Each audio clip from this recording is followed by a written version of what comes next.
Assalamualaikum warahmatullahi wabarakatuh. Alhamdulillahirabbil alamin wa bihi nasta'inu ala umuri dunya waddin. Allahumma shalli ala sayyidina Muhammad miftah babi rahmatillah adada ma fi ilmillah salatan wa salaman daimaini bidawami mulkillah wa ala alihi wa sahbihi. Alhamdulillahirabbil alamin. Pada waktu sore ya, maghrib ternyata acaranya. Saya pikir tadi berhubungan dengan Ustadz Yakin, saya pikir ba'da Isya atau jam-jam 8 gitu, ternyata ba'da maghrib.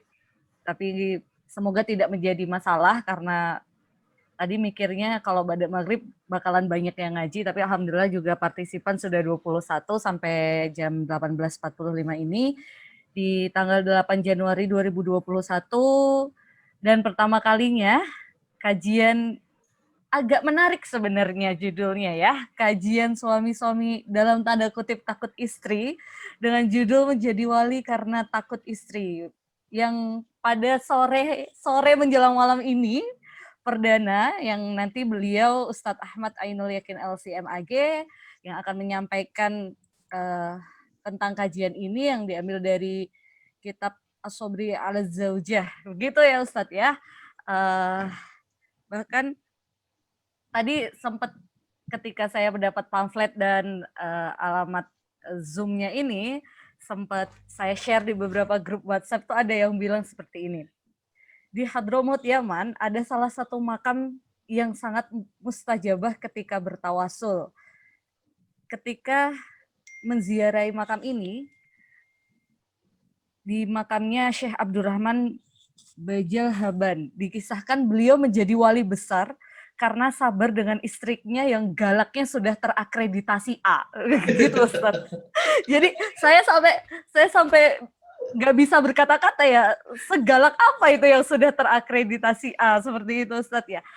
Mungkin biar nggak lama-lama dan kita juga penasaran dengan kajian pada sore hari ini, Ustadz Ahmad Ainul Yakin bisa memulai, monggo Ustadz. Sebentar, dan nanti untuk partisipan yang ingin mengajukan pertanyaan bisa langsung di chat di Zoom grup chat aja dengan menyantumkan nama dan asalnya dari mana. Terima kasih. Monggo Ustadz bisa dimulai. Assalamualaikum warahmatullahi wabarakatuh. Waalaikumsalam warahmatullahi wabarakatuh. Bismillah, alhamdulillah, wassalatu wassalamu ala rasulillah wa alihi wa sahbihi wa mawala, wa la hawla wa la quwata illa billah, amma ba'd. Allahumma ja'al ayyamana ayyama rasulillah wa layalana layala rasulillah. Allahumma ja'al sabahana sabahas salihin wa masa'ana masa'as salihin wa alhiqna bis salihin. Allahumma inna nas'aluka ilman la yunsa, ilman nafi'an mubarakan fih.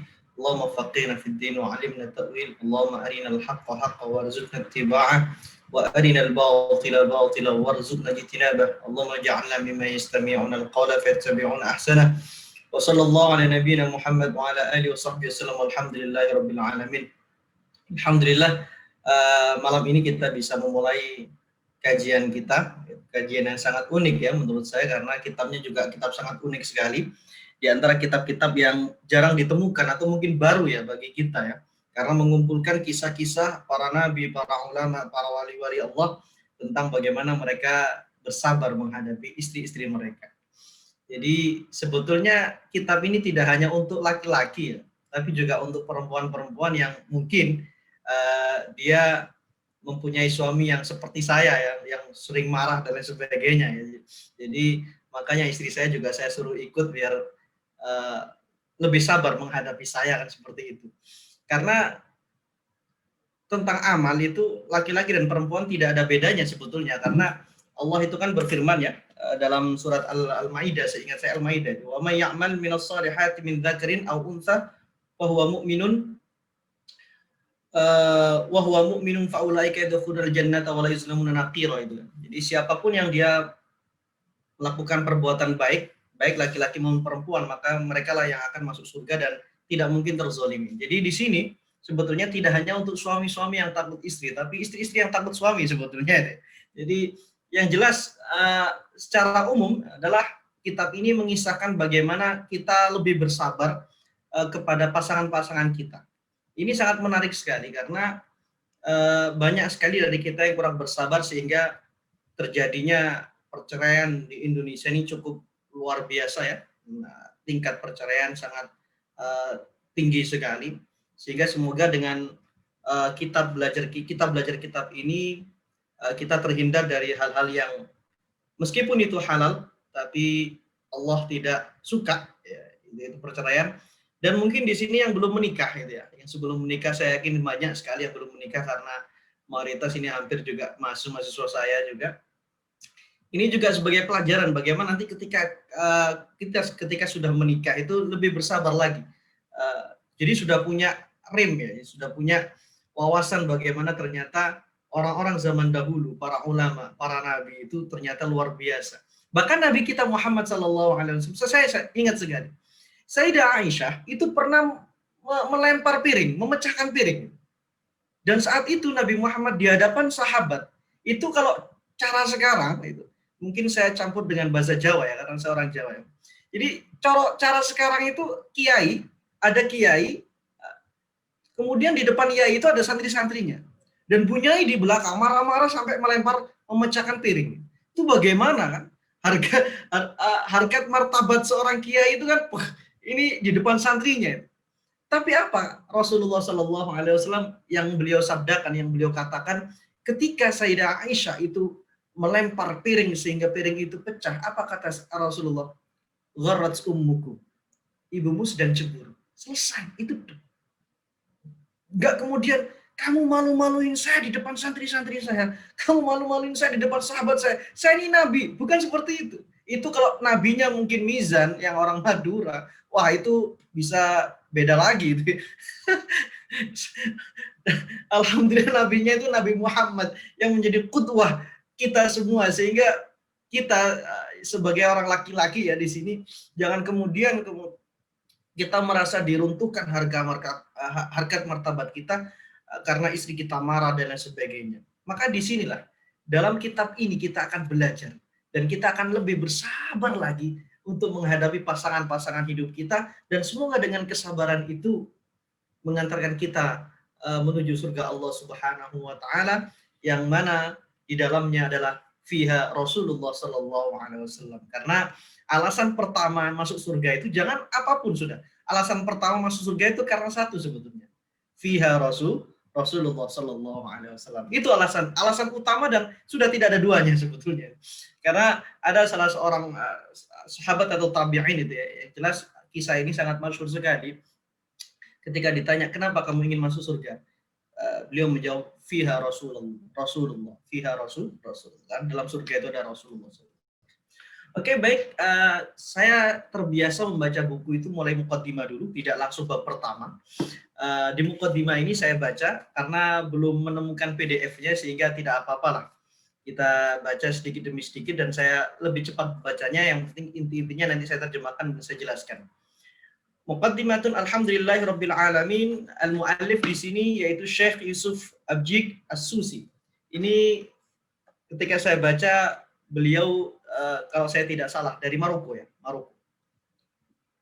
Bertahmid kepada Allah Subhanahu wa taala, dan setelah itu wassalatu wassalamu ala nabiyil karim, kemudian bersolawat, dan beliau mengutip salah satu sabda Rasulullah sallallahu alaihi wasallam, khiyarukum linisaihim. Dalam hadis yang lain, khiyarukum li ahlihi wa ana khairukum li ahli. Jadi orang yang terbaik di antara kalian adalah yang terbaik bagi istri-istrinya, bagi pasangannya. Jadi ketika kita sudah menikah, maka atau kita sebelum menikah ya, yang belum menikah ini persiapan, maka posisikan diri bahwasanya tidak ada suami yang terbaik untuk istri saya selain saya. Tidak ada istri yang terbaik untuk suami saya selain saya. Kita harus mencapai predikat itu. Karena Rasulullah SAW bersabda seperti itu. Yang terbaik di antara kalian adalah yang paling baik bagi pasangan hidupnya. Maka jangan kemudian andaikan istri saya menikah dengan dia, mungkin nasibnya lebih baik. Jangan seperti itu. Harus bagaimana caranya? Karena istri saya menikah dengan saya, akhirnya dia lebih baik lagi. Namanya lebih bagus, karirnya lebih memuncak, harkat martabatnya lebih mulia lagi. Jadi seperti itu. Kita mempunyai PR ya bagi kita masing-masing. Suami mempunyai PR bagaimana dia menjadi suami terbaik untuk istrinya dan tidak ada lagi laki-laki lain untuk dia. Jangan kemudian istri itu berpikiran, andaikan saya menikah dengan dia, mungkin saya akan menjadi lebih baik. Jangan. Itu PR bagi suami. Istri juga seperti itu. Jangan sampai sekali-kali suami itu berpikiran bahwasanya andaikan saya menikah dengan fulanah, mungkin saya tidak akan seperti ini. Jangan. Bagaimana caranya kita sebagai pasangan itu menjadi yang terbaik dan kita mempunyai tekad ya, mempunyai tekad dan kita mempunyai predikat, harus mencapai predikat sesuai sabda Rasulullah Sallallahu Alaihi Wasallam, khiyarukum linisaihim. Kemudian Syekh Yusuf di sini juga menyebutkan tentang beberapa firman Allah Subhanahu wa taala yang berbunyi wa ashiruhunna bil ma'ruf fa in karihtumuhunna fa asa an takrahu syai'an wa yaj'alallahu fihi khairan katsiran. Jadi kita memang diperintahkan oleh Allah Subhanahu wa taala untuk menggauli atau bermuamalah ya. Menggauli di sini tidak berarti berhubungan badan saja, tidak. Tapi setiap hari itu dengan bil ma'ruf. Kita tahu ma'ruf itu apa? Ma'ruf itu adalah kebaikan yang disepakati oleh agama dan adat akal manusia. Sehingga tidak boleh kita bermuamalah dengan pasangan kita, dengan istri atau suami kita, lebih-lebih suami kepada istri, itu hanya berlandaskan kebaikan yang ditinjau dari sisi agama saja, atau ditinjau dari sisi adat istiadat saja, tidak boleh. Jadi ma'ruf di sini adalah kebaikan dalam kacamata agama dan adat istiadat, sepakat. Jadi kalau misalnya secara agama bagus, tapi secara adat kurang bagus, maka ini harus dikompromikan dulu. Kalau misalnya sebaliknya juga seperti itu. Makanya di sini wa'ashiruhunna bil ma'ruf. Kemudian ayat yang selanjutnya wa in fa in karihtumuhunna fa asa an takrahu syai'an wa yaj'alallahu fi khairan katsiran. Ini yang sangat menarik sekali ya. Yang tidak mungkin ayat ini kurang banyak dikutip oleh para ulama, para mubaligh atau para wali nikah atau perwakilan dari keluarga mempelai mempelai laki-laki atau perempuan, bahwasanya fa in karihtumuhunna fa asa an takrahu syai'an wa yaj'alallahu fi khairan katsir. Bisa jadi sesuatu yang tidak kamu sukai dari istrimu itu justru di dalamnya itu ada kebaikan yang banyak. Fihi khairan katsir. Kebaikan yang banyak sekali. Jadi Allah tidak lagi cuma fihi khairan gitu saja, tapi khairan katsir. Ditegaskan oleh Allah dengan sifat katsir. Jadi bisa jadi dalam rumah tanggamu itu kamu tidak cocok dengan suamimu, kamu tidak cocok dengan istrimu, kamu gak suka dengan salah satu sifat suamimu, istrimu, tapi di situ adalah kebaikan yang sangat besar sekali. Contoh misalnya, seorang istri yang kemudian atau seorang suami yang kemudian dia menghadapi pasangannya yang sangat galak sekali, tapi dia bersabar. Ternyata dalam sabarnya itulah Allah melatih dia dalam kesabaran, ingin meningkatkan dia, ingin menaikkan derajat dia, kesabarannya itu. Yang awalnya mungkin sebelum menikah dia sabarnya hanya ya mungkin 50 lah nilainya. Tapi dengan mempunyai istri yang cerewet, mempunyai suami yang galak mungkin ya, ternyata sabarnya bertambah. Dan ingat bahwasanya kedudukan itu di mata Allah, dilihat Allah Subhanahu wa taala. Bukankah kedudukan yang tinggi itu adalah kedudukan yang dilihat oleh Allah Subhanahu wa taala? Bukan kedudukan karir LCMA, dokter, bukan. Bukan apalah direktur apa, bukan. Tapi Allah Subhanahu wa taala. Makanya di sini luar biasanya para ulama kita, para nabi kita, para aulia kita itu begitu sabarnya karena itu tadi.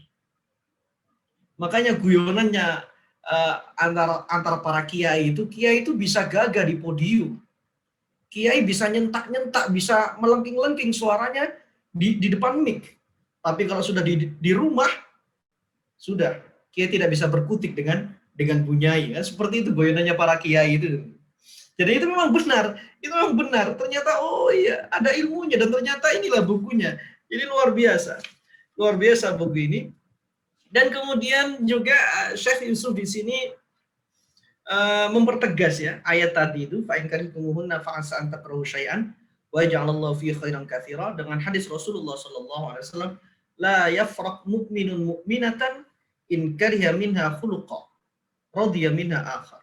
Jadi kalau janganlah melukai, atau janganlah seorang mukmin itu melukai mukminah yang lain, atau suami melukai istri yang lainnya hanya karena ada satu sisi kehidupannya yang tidak disukai. Karena apa? Karena bisa jadi yang lain itu bisa menenteramkan hatinya. Makanya kalau mempunyai pasangan, kemudian pasangan itu ada kekurangannya, maka jangan lihat kekurangannya, lihat kelebihannya yang lain. Karena kalau kita lihat kekurangannya terus, maka yang ada adalah istri itu kurang terus, suami itu kurang terus. Maka lihatlah yang lainnya. Istri saya galak, istri saya cerewet, tapi di lain sisi ternyata dia itu sangat sabar mengasuh anak saya, menyusui anak saya, memasakkan saya. Lihat dari sisi yang lainnya. Jadi kalau kita melihat dari sisi yang lainnya, itu insya Allah akan langgeng. Kalau misalnya nanti sudah menikah, yang belum menikah ini, saya beri tips ini, atau yang sudah menikah seperti Ahmad Munir sudah menikah. Kalau misalnya berjalan kemudian ada perempuan yang lebih cantik daripada istri kita,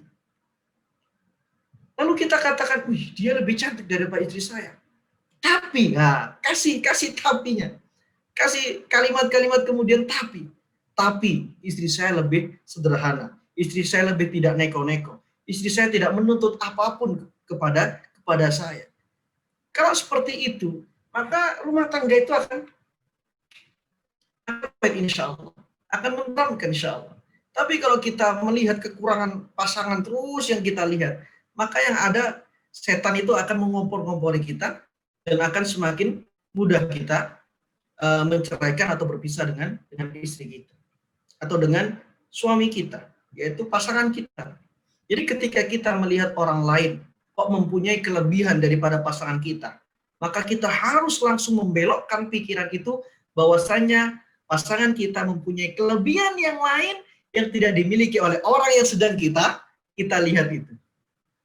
Maka dengan seperti inilah kita insya Allah rumah tangga kita akan dinaungi oleh Allah Subhanahu wa Ta'ala, akan selalu didoakan oleh para malaikat Allah Subhanahu wa Ta'ala.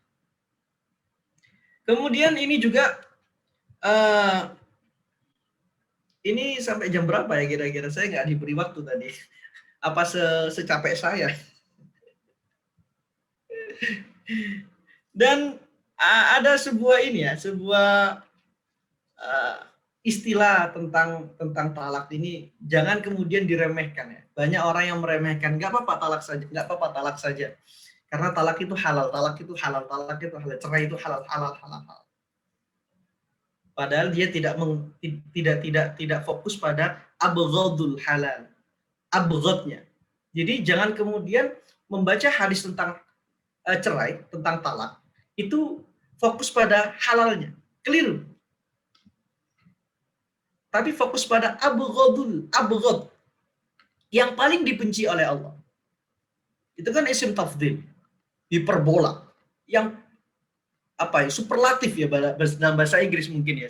Saya kurang begitu paham. Coba nanti dibenarkan kalau saya keliru ya, Mr. Mizan, alumni Parir.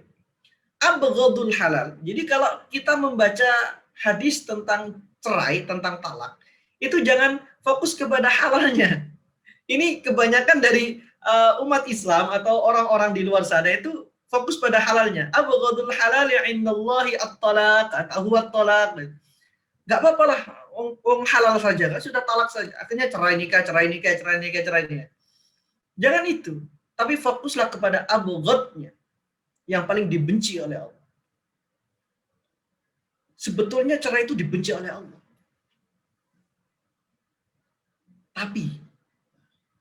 Tapi karena mungkin, jadi Allah ini sayangnya kepada manusia. Dia tidak menemukan jalan lain. Dan dia sudah berusaha semaksimal mungkin. Dengan islah, dengan apa, dan lain sebagainya. Maka Allah halalkan. Allah halal. Tapi meskipun dihalalkan oleh Allah, sekali lagi saya tekankan di sini bahwasanya jangan kemudian fokus kepada halalnya, tapi fokuslah kepada abghadnya. Di sini juga diutarakan ya dalam muqaddimah di sini bahwasanya jangan begitu mudah. Meskipun talak itu halal, tapi itu mabghudhah ilallahi ta'ala wa anna abghadaha at-talaq. Sesuatu yang paling dibenci oleh Allah. Jadi fokuslah kepada abghadnya di sini, bukan kepada halalnya di sini. Dalam hadis yang lain Rasulullah juga menyampaikan ma ahallallahu syai'an abghad ilaihi minat talaq. Tidak ada sesuatu yang halal yang dihalalkan oleh Allah yang paling Allah benci adalah at-talaq. Bahkan Rasulullah juga bersabda di sini, riwayat Imam Ibnu Abi Dunya, mazala Jibril yusini bin nisa'i hatta zanantu annahu sayuharram talaquhunna. Rasulullah bersabda, Jibril itu terus-menerus berwasiat kepadaku tentang perempuan, tentang istri. Maksudnya di sini istri. Hatta zanantu, sampai aku mengira bahwasanya istri itu haram untuk dicerai. Karena apa? Saking Jibril itu sering sekali nitip pesan kepada Rasulullah, menasihati Rasulullah SAW tentang perempuan. Jadi amanah, sebetulnya aman. Jadi suami yang dia mudah mengucapkan kata-kata cerai, kata-kata talak, itu berarti bukan suami yang sesuai dengan manhaj Rasulullah SAW. Bukan suami yang dia itu mengerti tentang Islam. Bukan suami yang dia mengerti tentang hadis, tentang tafsir, tentang Al-Quran. Meskipun dia mengatakan ini ada hadisnya dan lain sebagainya, tapi dia keliru. Dia keliru memahami hadis itu, dia melegitimasi hadis itu untuk seenak dia menceraikan istrinya dengan kata-kata al-halal dalam hadis abghadul halali indallahi at-talaq. Dia tidak fokus kepada abghadnya di situ, tapi dia hanya fokus kepada al-halal. Ini yang keliru. Maka harus kita luruskan ya pemahaman seperti ini. Maka seorang laki-laki yang sejati, suami yang baik adalah suami yang dia tidak mudah mengucapkan kata-kata talak atau mengancam kata-kata talak kepada istrinya. Kamu kalau nggak seperti ini saya talak, kamu nggak seperti talak. Tidak seperti itu. Justru malah dia jauh dari kata-kata talak. Itu adalah suami yang sesuai dengan tuntunan yang dia berakhlak seperti akhlak Rasulullah SAW. Di sini juga pada halaman 9 ya teman-teman disebutkan tentang fatwa-fatwa para ulama. Terkadang talak itu ada hubungannya dengan orang tua. Terkadang talak itu terjadi karena desakan dari orang tua. Nah, apakah boleh seperti itu? Dengan dalil nanti birrul walidain. Nah, itu kan. Ini saya menceraikan istri saya. Kenapa? Karena orang tua saya yang menyuruh dan saya harus birrul walidain. Nah, ini bagaimana ini? Ini banyak sekali permasalahan seperti ini, dan ini dibahas oleh Syekh Yusuf di sini. Di sini disebutkan beberapa pendapat mufti di sini, orang ulama, di antaranya Muftil Haram Al-Makki Atha ibn Abi Rabah. Jadi seorang tabi'in besar yang bernama Atha ibn Abi Rabah.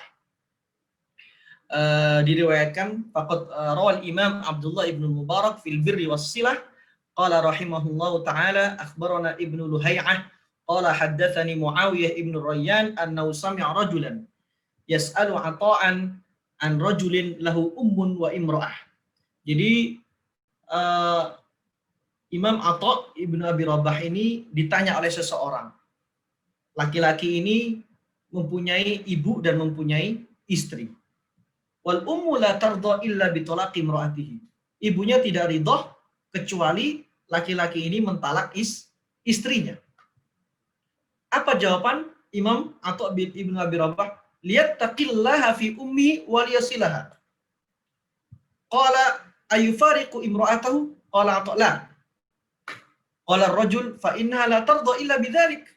Qala Atha fala ardaha Allah imra'atuhu biyadihi in talaqaha fala haraj wa in habisaha fala haraj. Jadi Imam Atha ibn Abi Rabah itu tidak memperbolehkan laki-laki ini untuk mentalak istrinya. Meskipun ibunya itu memintanya untuk mentalak istrinya itu. Allah juga tidak ridho ketika ibunya tidak ridho dia agar kalau dia tetap beristri dengan perempuan ini, atau ibunya tidak ridho kalau dia tidak mentalak, maka dijawab oleh Imam Atha, Allah tidak ridho kalau kamu mentalak. Jadi justru malah ini apa ya, tentang ridho-ridhoan ini luar biasa ini. Imra'atu biyadi, istri itu apa kata kamu? Kekuasaanmu istri itu. Jadi tidak boleh dipengaruhi oleh orang tua. Tidak boleh orang tua mempengaruhi. Apabila memberi masukan boleh, tapi untuk mempengaruhi dan memutuskan itu adalah keputusan suami. Atau keputusan yang ini, istri atau suami yang menjalani kehidupan itu.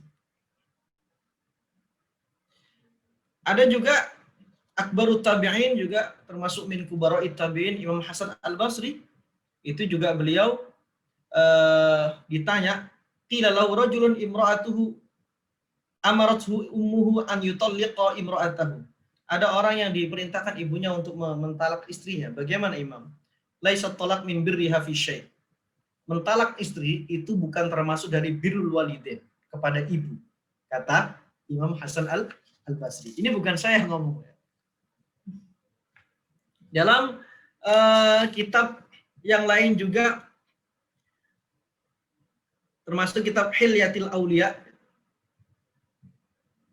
namanya hampir sama dengan moderator kita, itu Imam An Bishr ibn Harith annahu rahimahullah ta'ala qala sa'ala rajulun ibn al-Mubarak faqala inna ummi lam tazal taqulu tazawwaj hatta tazawwajtu fal ana qalat li talliqha faqala in kunta amilta amal al-birri kullahu wa baqiya hadha alayka fatalliqha wa in kunta tutalliqha fata'khudh ila musyaghabati ummika fatadribuha fala tutalliqha. Kata Imam Ibnu Mubarak di sini, ketika ada orang yang dia itu datang dan bertanya bahwasanya ibuku memerintahkanku untuk menikahinya, lalu saya menikahinya, lalu ibuku memerintahkanku untuk mentalaknya, lalu bagaimana? Apakah saya mentalaknya sebagai bentuk birrul walidain? Apa jawaban Imam Ibnu Mubarak? Sangat bijaksana sekali. Kalau misalnya kamu sudah birrul walidain seluruhnya dan kamu tinggal satu saja belum birrul walidain, masalah talak ini, maka talaklah. Tapi mentalakmu jangan sampai karena kamu diperintahkan oleh ibumu. Jadi tidak boleh. Tidak boleh musyaghabah, tidak boleh terprovokasi. Jadi orang tua, ibu, bapak itu tidak boleh memprovokasi anaknya untuk mentalak suami atau istrinya. Tidak boleh sama sekali. Ini yang berpendapat, ini orang-orang besar ya, luar biasa. Ini juga Imam Ahmad bin Hanbal. Disebutkan dalam kitab Tabaqatil Hanabilah. Fi tarjamati Sindi. Terjemah Imam Sindi Abu Bakar Al-Khawatimi Al-Baghdadi qala Sindi sa'ala rajulun Aba Abdillah. Seseorang bertanya kepada Imam Ahmad bin Hanbal, inna abi ya'muruni an utalliqa imra'ati. Bapakku memerintahkanku untuk mentalak istriku. Apa kata Imam Ahmad bin Hanbal? La tutalliqa. Jangan mentalaknya. Qala alaysa Umar amara ibnahu Abdullah an yutalliq imra'atahu? Loh, bukankah Umar bin Khattab itu memerintahkan anaknya, yaitu Abdullah bin Umar, itu untuk mentalak istrinya? Jadi luar biasa. Jadi apa namanya? Dia punya pengetahuan yang luar biasa juga tentang para sahabat. Apa jawaban Imam Ahmad bin Hanbal? Hatta yakuna abuka mithla Umar radhiyallahu anhu. Kalau bapakmu sudah seperti Umar bin Khattab, maka boleh kamu mentalak istrimu. Lah bapakmu nggak seperti Umar bin Khattab dan kamu belum seperti Abdullah bin Umar. Kok kamu itu mencari dalil tentang mereka-mereka. Ini yang sering sekali ya. Banyak orang itu yang hafal dalil tapi mereka salah menggunakan dalil. Coba tolong dicatat ini. Banyak orang yang hafal dalil, terlebih mohon maaf, mereka-mereka yang tumbuh dengan pengetahuan Islam yang instan sekali, itu mudah sekali sebetulnya menghafal dalil, itu mudah sekali. Hafalan itu mudah sekali. Besok mau khutbah atau besok mau ceramah, malamnya hafalan itu selesai. Tapi mereka salah dalam menggunakan dalil ini. Dalilnya ya seperti ini. Seakan-akan dia seperti Umar bin Khattab, seakan-akan dia seperti Abdullah bin Umar. Jangan disamakan, jangan disamakan. Nah, itu diantaranya muqaddimah ya yang ada dalam buku ini. Dan ini juga masih menarik, masih muqaddimah juga di sini. Jadi fahadhi qisasun wa hikayat. Jadi buku ini hanya tentang kisah-kisah saja. Kisah-kisah saja. Kenapa saya sering kajian-kajian saya sering tentang kisah, karena memang dengan kisah sebetulnya itu banyak orang yang saya pernah ketika selesai ngisi pengajian atau kuliah 15 menit itu, kemudian saya dikoreksi ya sama panitia itu. Kok nggak ada Al-Quran dan hadisnya kan, seperti itu. Kok hanya kisah-kisah saja. Ya ini untuk orang awam memang tidak tahu bahwasanya kisah itu adalah dalil sebetulnya. Kisah itu adalah dalil. Terlebih kisah-kisah Rasulullah, kisah-kisah para sahabat itu dalil sebetulnya. Jadi dalil itu tidak hanya Al-Quran dan hadis saja. Ini yang keliru. Ya itu nggak apa-apa lah. Dan enaknya kisah itu kita tidak berat ya, tidak berat dan hanya membaca, mengisahkan ulang, kita tidak mengambil kesimpulan dan lain sebagainya. Di sini juga disebutkan yang kemarin sempat saya post juga ya, bahwasanya di buku ini adalah kisah-kisah wa hikayat fiha ibarun wa ayat, adalah kisah-kisah yang mempunyai sebuah tanda-tanda kebesaran Allah, kisah-kisah yang mempunyai pelajaran-pelajaran menarik anbiya dari para nabi, wa ulama wa rijalin sholihin, dari para ulama, dari para orang-orang soleh ya, orang-orang yang ahli hikmah, ubtulu bi azwajin ghairu muwafaqatin syari'atil istislam lida'il ghadab yukthirna min asy-syatm was-sibab wal-lub wal-'itab fil khalwa wa ammal ashab. Jadi luar biasa. Buku ini menceritakan bagaimana para nabi, para rasul, para ulama, para wali-wali Allah, mereka menghadapi istri-istri yang ghairu muwafaqat, tidak setara sebetulnya dengan dia. Kenapa? Karena istri-istri mereka itu cepat sekali mengumpat, cepat sekali mencela mereka, baik fil khalwa, baik itu dalam keadaan sepi, wa amamal ashab, baik di depan santri-santri mereka. Jadi luar biasa itu. Saya pun kalau misalnya untung sekali istri saya nggak pernah, karena tadi saya katakan istri saya itu lebih sabar daripada saya. Jadi kalau di depan santri nggak mungkin ya. Andaikan saya seperti itu mungkin ya nggak bisa seperti para nabi, para aulia, para soleh ini. Saya ngomong ini bukan karena istri saya juga ikut Zoom, bukan inilah basa-basi. Lam yarja'u lit-talaq. Jadi para nabi, para rasul, para aulia, para solehin, para ulama itu, mereka tidak kemudian mudah mentalak istri-istri mereka. Auli isa'ati mu'amalatihinna kama yaf'alu man bida'atuhu su'al akhlaq. Atau membalas istri mereka dengan seperti apa yang diperlakukan oleh istri-istri mereka. Tidak membalas. Luar biasa. Bal tahawalu bil hilmi wa azharu thamratul ilm. Justru mereka bersabar, kalem, cool bahasa kita ya, cool, dan menampakkan inilah hasil dari keilmuannya. Jadi orang kalau banyak ilmu itu seharusnya dia semakin kalem, semakin tenang sebetulnya, hudu gitu, tenang. Jadi meskipun dicaci maki atau dilempar gelas oleh istrinya itu biasa-biasa saja. Mungkin kita pernah mendengar Gus Bah ya, yang masyhur ya, Gus Bah pernah cerita ya. Saya itu nggak pernah sama sekali itu kan, Gus Bah marah sama istri saya, meskipun istri saya marah dan sebagainya, itu thamratul ilm. Dan kita harus mengejar itu. Dan kita semua masih terlebih yang sudah menikah dan masih muda seperti saya masih muda. Usia pernikahan saya baru 4 tahun, Tentu saya masih belajar dan alhamdulillah dengan ada buku ini saya bisa belajar juga. Kita sama-sama belajar di sini. Saya bukan mengajar, tapi kita sama-sama belajar di sini. Saya hanya membacakan. Yang mengajar di sini adalah Syekh Yusuf. Saya hanya menerjemahkan dan menjelaskan saja. Itu adalah cobaan ya bagi mereka. Bal innahum addul ibtila bimithli ma dzakarna minal azwaj min alamatil wilayah.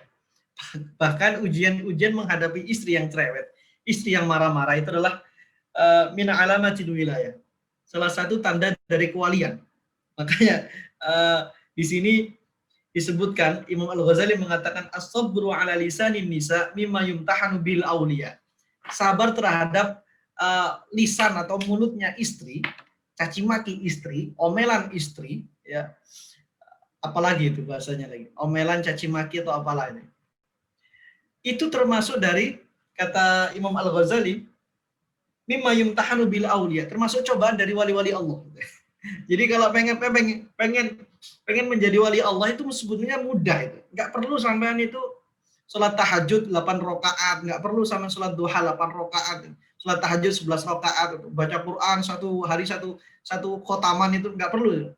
Sabar saja ketika istri cerewet. Wah, kok cuma segini uang, kita diem saja. Itu tanda kita naik sedikit derajat kewalian kita. Maka kalau misalnya kita tidak bisa mengejar kewalian, masuk pintu masuk wali Allah ya, masuk dalam kewalian Allah lewat pintu ilmu atau ibadah, maka setidaknya kita bisa memasuki pintu wali Allah itu, wilayah Allah itu dengan apa? Dengan sabar terhadap istri atau terhadap suami kita. Jadi sabar terhadap pasangan itu luar biasa. Kedudukannya sangat mulia sekali di mata Allah Subhanahu wa taala. Bahkan seorang ulama besar ya, Imam Asy'arani di Kairo ya, Mesir, beliau mengatakan bahwasanya sami'tu Sayyidi Aliyan Al-Khawas, saya mendengar Sayyid Ali Al-Khawas, ulama besar juga ya, terkenal juga di Mesir, berkata, "Qalla ahadun minal awliya illa wa huwa tahta hukmi imra'atihi tu'dhihi bilisaniha wa bi af'aliha." Hanya sedikit loh orang-orang yang menjadi wali itu dengan jalur sabar menghadapi istri. Jadi ini luar biasa. Kalau orang menjadi wali melalui ilmunya yang hebat, kemudian ibadahnya yang mempeng itu, sholat malam, kemudian dia tahajud dan duha, kemudian belum lagi ditambah puasa Senin Kamis, ayamul bid dan lain sebagainya, itu banyak sudah banyak yang daftar lewat seperti itu mudah sekali. Tapi untuk diem, cep gitu ya, menghadapi istri yang sedang marah-marahnya, ini yang susah. Bahkan kata Imam Asy'arani dari Imam Ali Al-Khawas, hanya sedikit orang-orang menjadi wali lewat jalur ini. Jadi sebetulnya apa dalam istilah bahasa itu ya, saya kurang mengetahui tentang bahasa.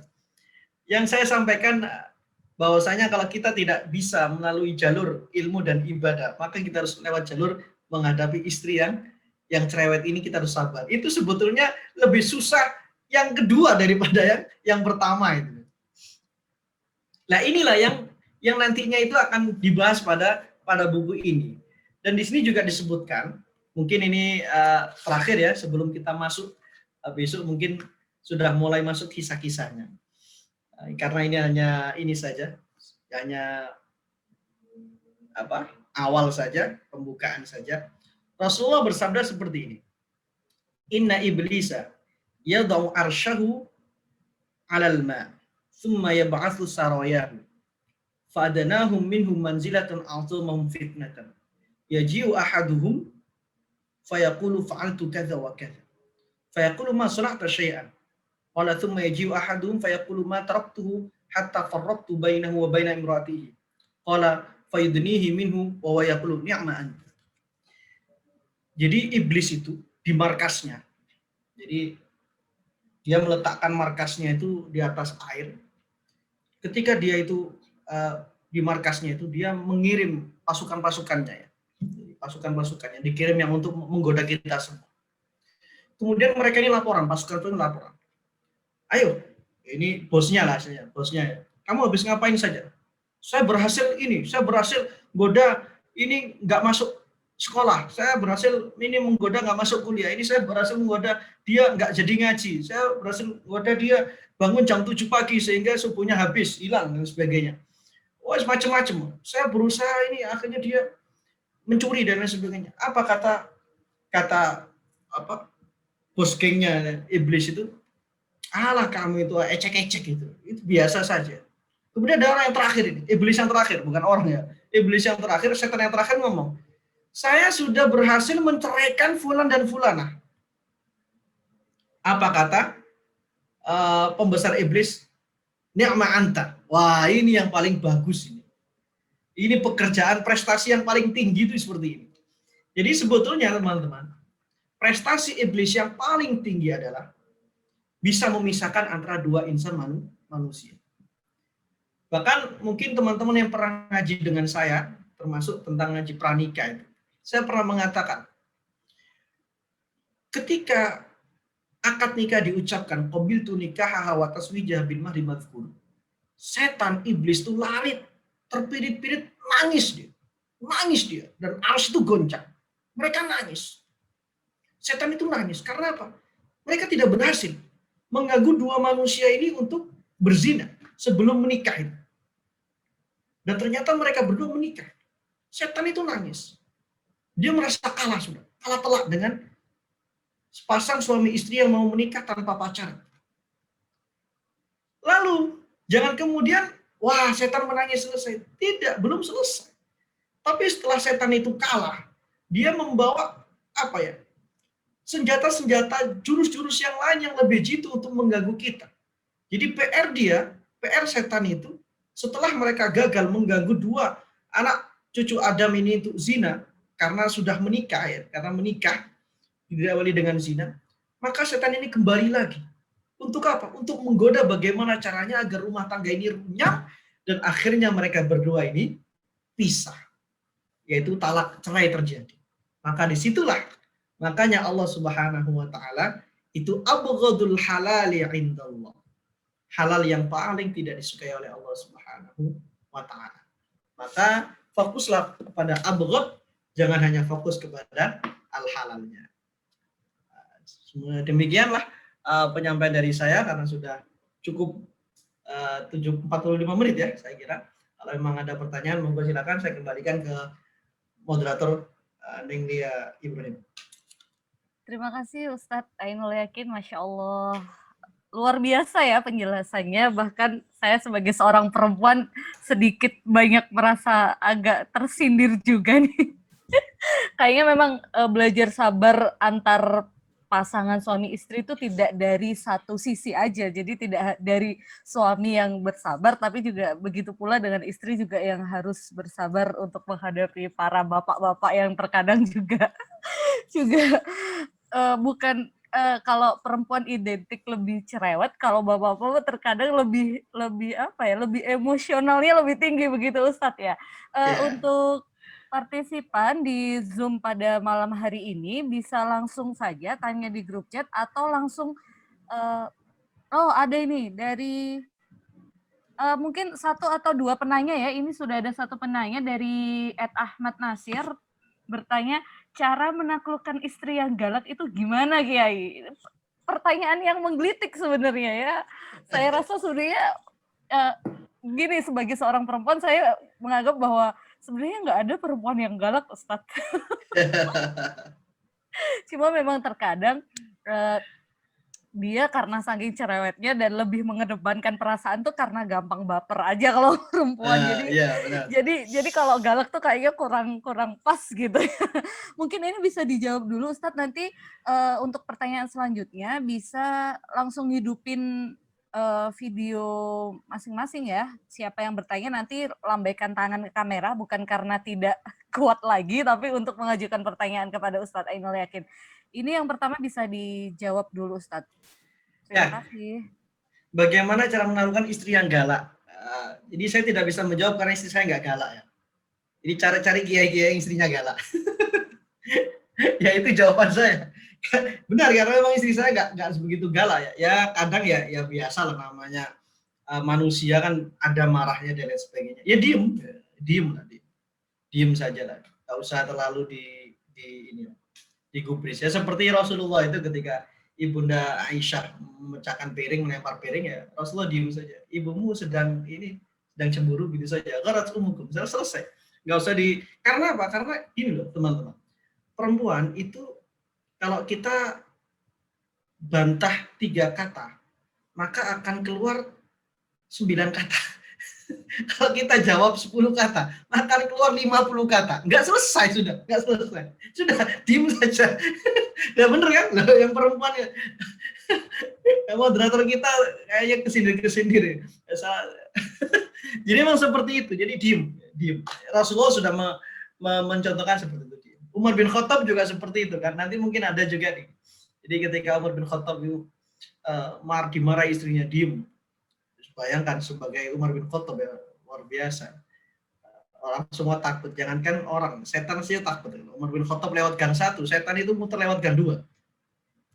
Bingungnya kalau misalnya Umar bin Khattab itu lewat gang buntu, setan itu lewat mana akhirnya dia itu. Itu saja kalau sudah di rumah itu sudah diem, kalau istrinya marah diem. Para sahabat yang lain itu, gimana ini? Umar bin Khattab di luar biasa perkasanya, tapi di rumah kok dimarahin istri diem saja. Ya itu memang itu jawabannya itu seperti itu, Mas. Mas siapa? Mas Nasr atau siapa itu ya? Oke, ini untuk pertanyaan kedua dari Mas Jadul Haq dan satu lagi ada dari Mbak Zahrani Saul Azizah. Cuma untuk Mas Jadul Haq dulu, mungkin bisa di ini. Ya, Oke. ya Mbak. Syukron atas hadhil fursah. Jadi alhamdulillah baru ini Ustaz ya. Baru ketemu lagi meskipun lewat Zoom. Ini Ustaz, saya mau bertanya Ustaz. Kalau tadi pertanyaannya tentang bagaimana cara menundukkan istri yang galak. Kalau saya mungkin mewakili para jomblo yang ada di sini, saya mau bertanya bagaimana cara atau mungkin ya bagaimana tips memilih istri yang tidak galak ya, atau memilih calon istri yang baik, yang manajemen emosinya itu baik sehingga ketika kita berumah tangga itu juga bisa sakinah, mawaddah warahmah. Yang kedua yang mau saya tanyakan juga yaitu sedikit melenceng dari pembahasan, tapi ini sangat sekali di zaman sekarang itu kita tahu bahwa sudah merajalela yang namanya goyangan-goyangan itu yang biasa dilihat di TikTok atau di Instagram. Nah, itu merupakan tantangan sangat besar bagi para jomblo-jomblo, apalagi ya yang belum punya istri. Nah, dan juga belum ada pelampiasannya. Saya ini mau meminta tips mungkin dari panjenengan bagaimana supaya kita bisa menjaga hati, menjaga mata dari hal-hal yang demikian, apalagi kayak di sosial media. Apakah kita perlu menguninstall TikTok atau tidak usah pakai Instagram dan lain sebagainya? Mohon pencerahannya. Syukran atas kesempatannya. Assalamualaikum warahmatullahi wabarakatuh. Langsung saya jawab ya. Yang pertama tadi apa, panjang sekali soalnya. Yang pertama tadi apa? Pertanyaannya? Tips memilih wanita tips memilih wanita yang tidak galak itu ya. Ya nggak usah lah terlalu selektif, itu tidak usah lah. Ya sudahlah, bismillah, kalau emang dia itu ini sudah terima saja. Memang kebetulan kok, waduh judul saya galak, ya sudah ya, ikutilah kisah-kisah di ini. Nah, karena kita tidak tahu kan, tidak tahu. Meskipun terkadang wajah itu bisa menentukan ya. Wajah itu bisa menentukan. Jadi membaca wajah orang itu sudah bisa. Saya tuh kadang-kadang iseng, tapi kadang benar kadang salah, tapi banyak benernya. Kalau misalnya ini gimana? Ini saya punya calon, ini kata teman saya, ini saya punya calon, bukan calon sih, ada beberapa pilihan. Saya bilang ini sepertinya galak, ini sepertinya dia penyayang dan dia sabar. Ternyata bener jawabanmu. Ya saya hanya membaca lewat raut mukanya saja, dan itu tidak ada ini ya, tidak ada rumusnya loh ya, tidak ada ya, ngawur saja, kebetulan itu benar. Ya diterima saja lah, bismillah, doa yang banyak. Karena apa? istri yang sabar dan istri yang galak itu ya sama-sama mempunyai fihi khairan katsira itu. Pertanyaan yang kedua tadi, ya uninstall saja, uninstall saja. Uninstall saja. Banyak aplikasi-aplikasi yang lebih baik. Coba download aplikasi Kesan, bagus itu. Itu karya teman-teman santri dan ada buku-bukunya di situ, kita bisa download dan sebagainya. Ya sibukkan saja baca itu. Aplikasi namanya Kesan, Kesan. Dan itu ada code-code-nya juga setiap hari. Bisa. Ada lagi?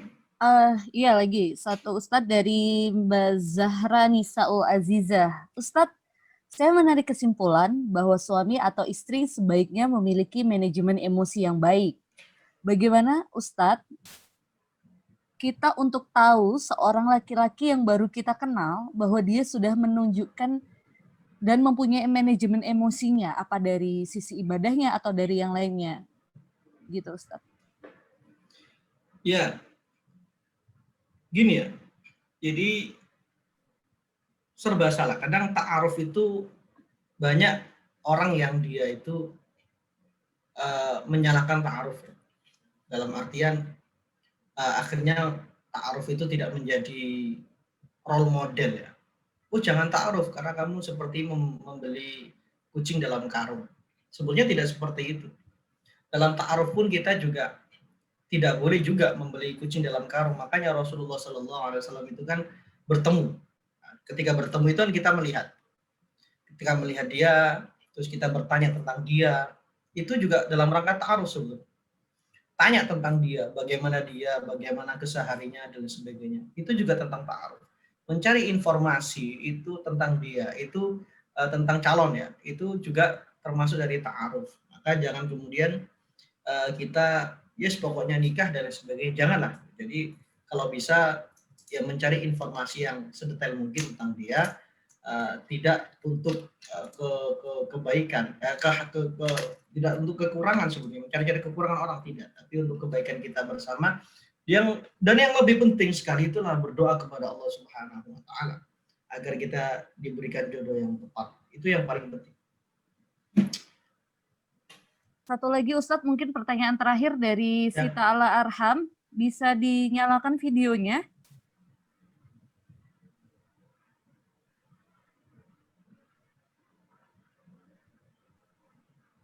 Ini Mbak atau Mas ya? Bisa dinyalakan videonya mungkin?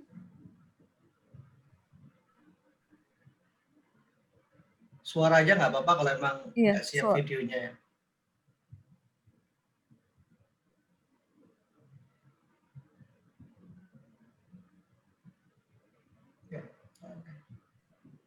Ini dengan Mbak atau Mas yang sudah raise hand tadi? Oh, sebentar.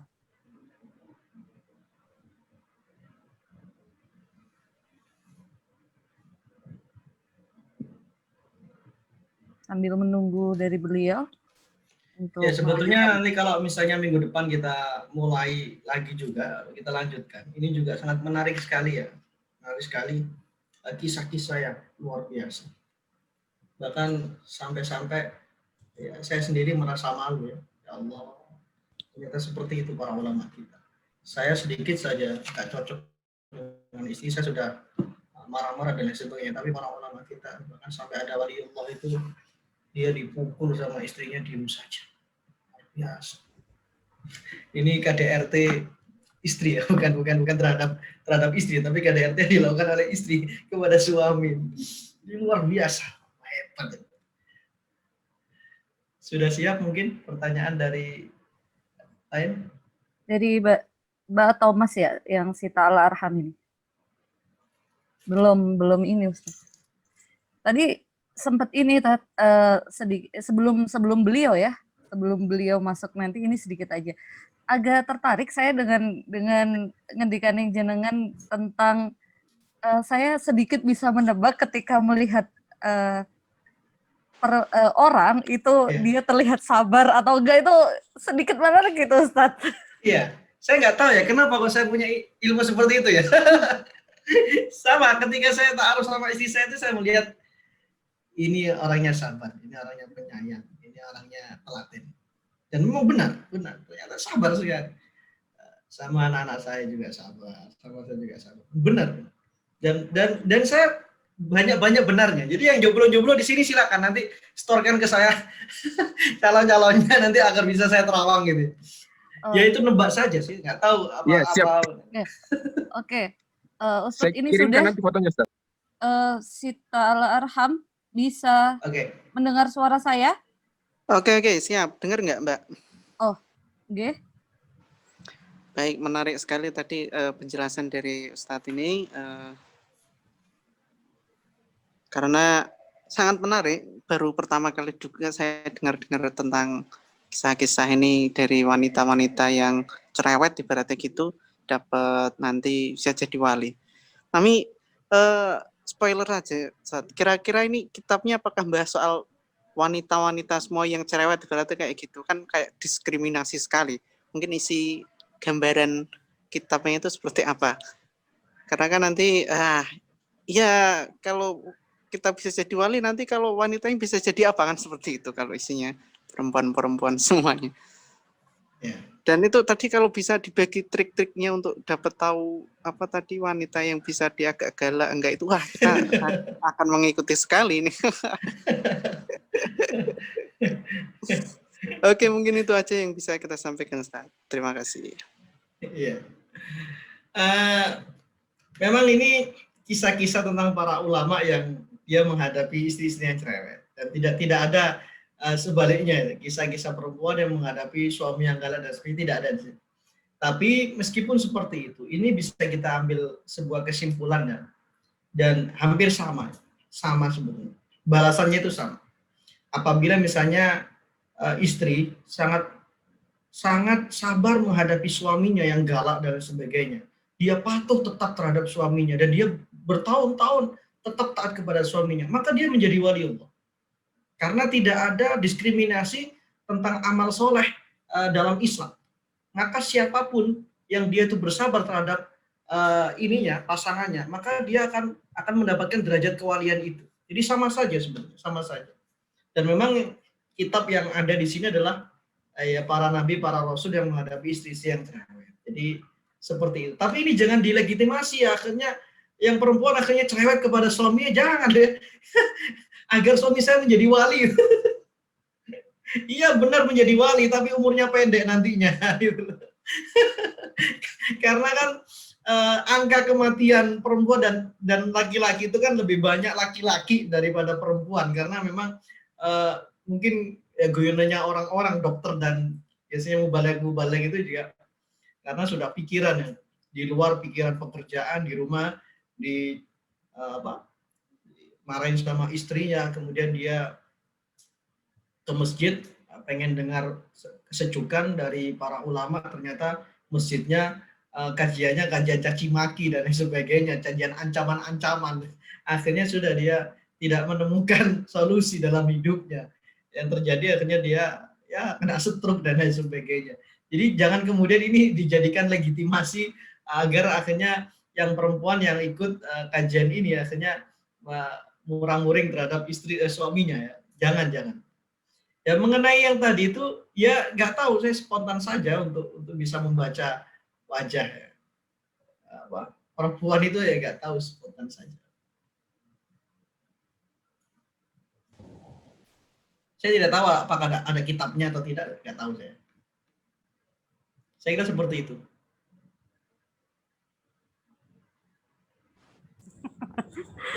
Gimana? Semoga saya termasuk wajah-wajah yang sabar. Enggak, kalau Neng Lia ini kayaknya wajah-wajah ini cengeng dan manja sepertinya. Masya Allah. Neng Lia belum nikah ya, Ustaz? Sudah. Sudah boleh. Oh, iya. Jadul jangan ini. Oke, gimana? Mungkin ada pertanyaan lain?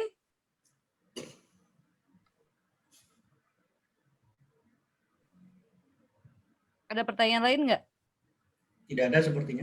Sepertinya sudah tidak ada Ustadz, dan mungkin bisa diakhiri kajian pertama kali ini di hari Jumat 8 Januari 2021, dan mungkin nanti minggu depan waktunya menyelesaikan dengan waktunya Ustadz Ainul Yakin, bisa mungkin tetap di malam Sabtu atau bergeser di malam Minggu, nanti akan di-share di grup WhatsApp. Mungkin teman-teman partisipan bisa melihat di chat grup Zoom bahwa ada link untuk masuk ke grup WhatsApp-nya ya. Nanti bisa gabung, jadi bisa mengetahui jadwal untuk minggu depan. Seperti itu, dan ini permintaan dari Kang Mizan untuk menyalakan semua videonya. Kita mau foto bersama seperti itu. Nggih, silahkan dinyalakan semua nggih. Niki untuk kenang-kenangan karena pertemuan pertama dan alhamdulillah cukup banyak yang ikut, ada 40 lebih tadi. Namun ada beberapa yang sudah live duluan. Silahkan bagi yang memang tidak ada gangguan untuk menyalakan video. 1947 kita cekrek ya. Mungkin ada yang masih proses. Ada yang dari Turki juga ya, Mas Nanda Ahmad. Terima kasih sudah bergabung jauh-jauh dari Turki. Mantap. Baik. Oke, untuk layar pertama. Jadi karena tidak ketahuan teman-teman ada di layar berapa, silahkan berpose sebagus mungkin. Ada 2 layar dengan 34 peserta. Bismillah, saya ambil fotonya ya. 1, 2, 3. Oke, layar kedua. 1, 2, 3. Baik, terima kasih sudah selesai dan mohon maaf karena ada kesalahan link tadi. Iya, sebelum itu mungkin Ustadz Ainul Yakin bisa memberikan doa penutup pada kajian malam hari ini. Baik. A'udzubillahi minasyaitonirrajim. Bismillahirrahmanirrahim. Alhamdulillahirabbil alamin. Allahumma shalli ala sayyidina Muhammadin wa ala alihi washabbihi ajma'in. Allahumma ya Ghaffar ya Rahman ya Rahim. Allahumma ighfir lana wa li walidina warhamhum kama rabbawna saghira. Wa li masyayikhina wa li jami'il muslimina wal muslimat wal mu'minina wal mu'minat al-ahya'i minhum wal amwat. اللهم إنا نسألك رضاك والجنة ونعوذ بك من سخطك والنار. اللهم اجعل أيامنا أيام رسول الله وليالنا ليال رسول الله. اللهم اجعل أيامنا أيام رسول الله وليالنا ليال رسول الله. اللهم اجعل أيامنا أيام رسول الله وليالنا ليال رسول الله. Ya Allah, jadikanlah kami orang tua yang berakhlak seperti akhlak Rasulullah. Jadikanlah kami suami, istri yang berakhlak seperti akhlak Rasulullah. Jadikanlah kami anak yang berakhlak seperti akhlak Rasulullah. Jadikanlah kami muslim-muslimah yang berakhlak seperti akhlak Rasulullah sallallahu alaihi wasallam. Rabbana hab lana min azwajina wa dhurriyyatina qurrata a'yun waj'alna lil muttaqina imama. Ya Allah, jadikanlah pasangan kami ya Allah. Jadikanlah anak cucu kami, keluarga kami ya Allah. Menghias mata kami, menghibur lara kami, menenteram jiwa kami, menjadikanlah kami pemimpin orang-orang bertakwa. Rabbana atina fid dunya hasanah wa fil akhirati hasanah wa qina adzabannar. Wa sallallahu ala sayyidina Muhammadin wa ala alihi wasallam. Subhana rabbika rabbil izzati amma yasifun wa salamun ala mursalin walhamdulillahi rabbil alamin. Alhamdulillahirabbil alamin. Terima kasih kepada Ustadz Ainul Yakin dan teman-teman yang pada siang menuju malam hari tadi sudah mengikuti kajian perdana untuk hari ini di tanggal 8 Januari 2021. Semoga minggu depan kita masih bisa bergabung dalam keadaan sehat dan selalu semangat, tetap menerapkan protokol kesehatan karena kita masih dalam masa pandemi yang sampai kapan belum tahu, semoga segera berakhir masa pandeminya, jadi kita bisa bersilaturahmi lewat secara nyata, tidak hanya di dunia maya. Seperti itu dari saya selaku moderator. Mohon maaf apabila ada kata-kata yang kurang berkenan. Dan insya Allah bisa lanjut silaturahim di grup WhatsApp yang linknya sudah di-share oleh Mas Mizan ya. Di situ nanti akan memudahkan soal informasi kajian pada hari ini dan minggu-minggu berikutnya. Terima kasih. Sekian dari saya. Wallahu muwaffiq ila aqwamit thoriq. Wassalamualaikum warahmatullahi wabarakatuh. Waalaikumsalam.